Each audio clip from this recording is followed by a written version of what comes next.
Security at Twitter's headquarters in San Francisco has been increased after the company's decision to permanently ban President Trump, just one of many social media and tech companies keeping the president offline.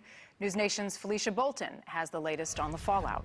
Barney, new steps today from conservative-friendly social media site Parler suing Amazon, claiming the company's removal of the app from Amazon's cloud hosting services is politically motivated and breaks the contract.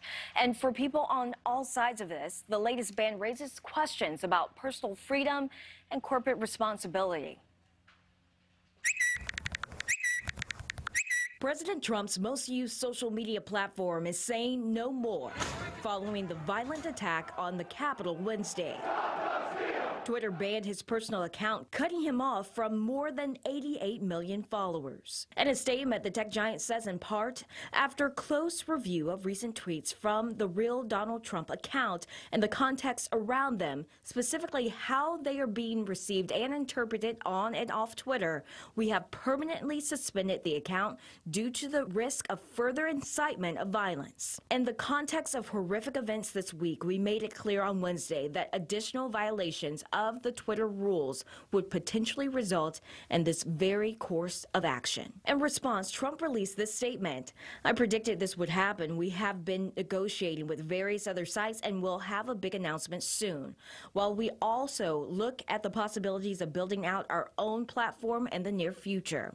We will not be silenced. Shortly after that ban, Facebook, Instagram, Snapchat, Reddit, and Pinterest followed suit. Matt Shears is the president of the Computer and Communication Industry Association. He says these social media giants are simply exercising their own speech rights. Recall that free speech isn't speech free from consequences. It means speech free from government consequences. And here it's a government speaker who is the actor.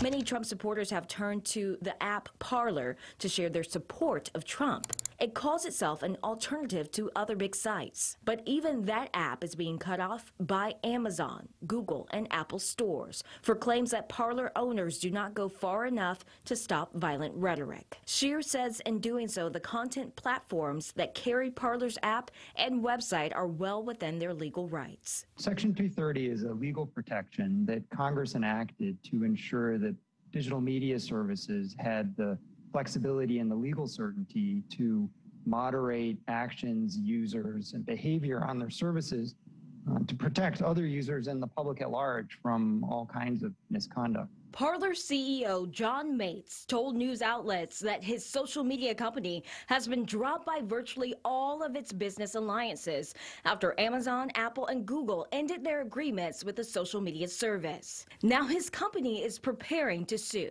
Digital marketer Emily Reeves-Dean says the move to block the company is unprecedented and risky. We've seen Parler pop up recently, specifically for the group of people that Trump really caters to as a way for them to kind of congregate around their like-minded ideas. And you're seeing other channels pop up like that as well. They're very small, like smaller communities, very idea-driven or politically driven.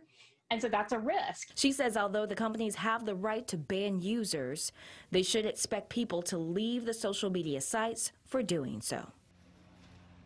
And since Friday, more than 70,000 Twitter accounts have been suspended as a result of Twitter's efforts to stop violence. Right now, San Francisco Police Department is still monitoring Twitter's headquarters. A spokesperson with the department says authorities are committed to ensuring the public's right to First Amendment expressions of free speech in a safe manner. So far, there have been no reports of people congregating tonight.